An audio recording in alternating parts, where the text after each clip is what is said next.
Comme une intermédiaire.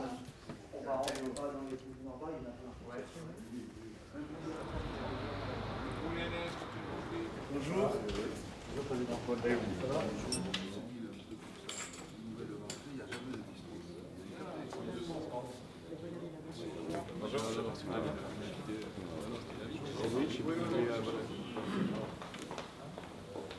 Bonjour à tous.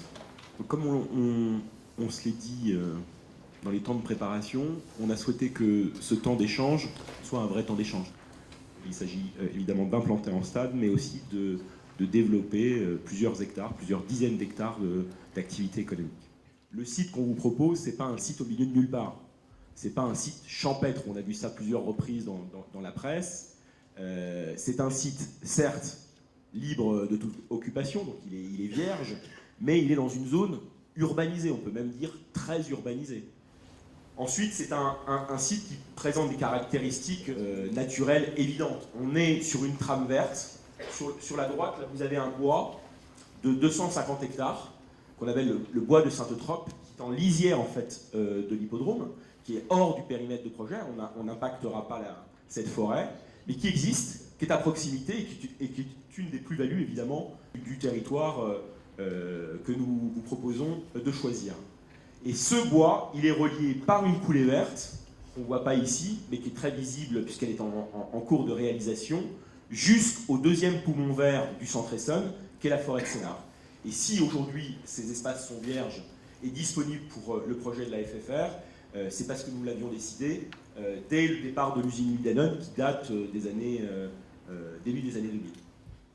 Cet espace, il nous permet aussi d'imaginer des choses en dehors de l'enceinte du stade lui-même, un village de loisirs, de détente, où on pourra s'amuser, rester, faire la fête après les jours de match.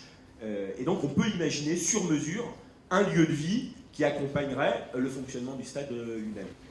Jusque dans les années 80, vous aviez des courses hippiques à cet endroit, et évidemment de prolonger cette histoire par un autre projet sportif, ça nous paraissait être une idée intéressante. Merci de vous avoir montré votre passion pour le projet. Et je crois que nous partageons un point, réussir ensemble une vie de demain. Je crois qu'il n'a jamais été l'intention de la Fédération française de rugby de poser quelque chose comme ça pour se faire plaisir. Vous avez utilisé le mot de lieu de vie, monsieur le maire, c'est ce que nous tenons par-dessus tout.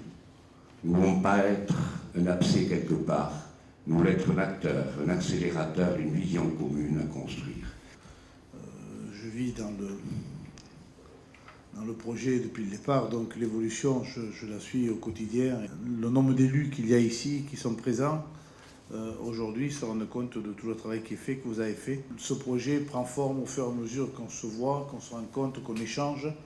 Je crois que c'est ce qu'il faut véritablement dire aujourd'hui, c'est que nous sommes en phase dans l'évolution de ce projet qui nous permettent à chaque fois de discuter librement et ouvertement. Il y a match, hein, donc quand il y a match, il faut rentrer sur le terrain. Oui, non, mais moi je sais qu'ils m'ont pas déjà. Oh punaise, que tu es gros.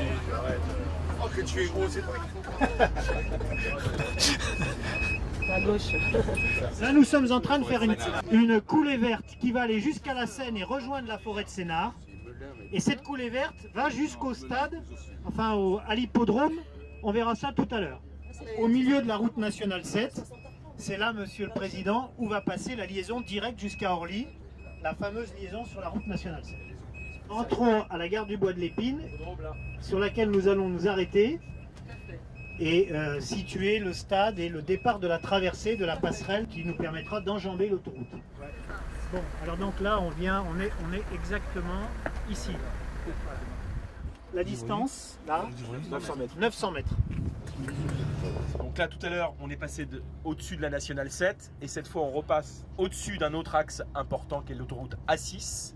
Donc là, le RER, donc la passerelle enjambe ici, au-dessus de l'autoroute A6 que vous apercevez à votre gauche et à votre droite.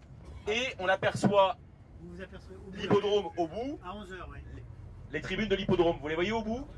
Donc là, il y a le tramway ici. Hein. Le tramway Massy-Évry, il passe par ici. Et la gare, on la positionne où on veut, en fonction des besoins du stade.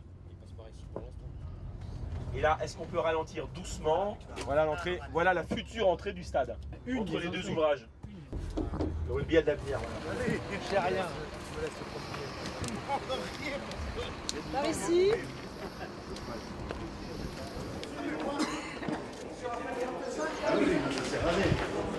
C'est pour voir le site, pour voir la vue.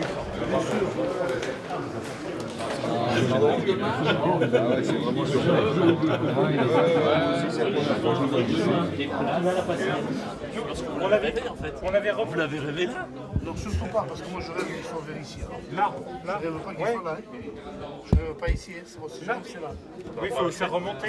Il a été placé ici parce que l'entrée qu'on a vue tout à l'heure, voilà. C'est ça qui est.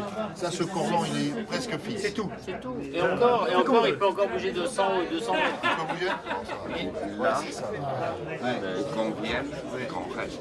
Voilà, exactement. Toute cette partie-là, là. Voilà, qu'on vienne, qu'on reste, qu'on vienne pas une heure avant, mais dès le matin. Et la future passerelle est quelque part La là-bas. passerelle, Ça fait beaucoup plaisir qu'on est là aujourd'hui parce que on aime travailler ensemble. Et puis ce projet, qui est le nôtre, d'avoir un triple A pour notre rugby, pour demain, avec nos propres moyens, notre propre ambition. Et ce n'est pas, d'ailleurs, dans notre projet, un stade de rugby que nous faisons. C'est une agora où on pourra jouer au rugby. Mais il y aura d'abord la vie. C'est tout ce que nous souhaitons faire ensemble. Et je crois que tous ceux qui m'écoutent ici depuis longtemps savent que je n'ai pas changé d'avis. Ceux qui me connaissent aussi savent que je suis basque, têtu. Certains disent obtus. Et qu'on ne me fait pas changer de chemin.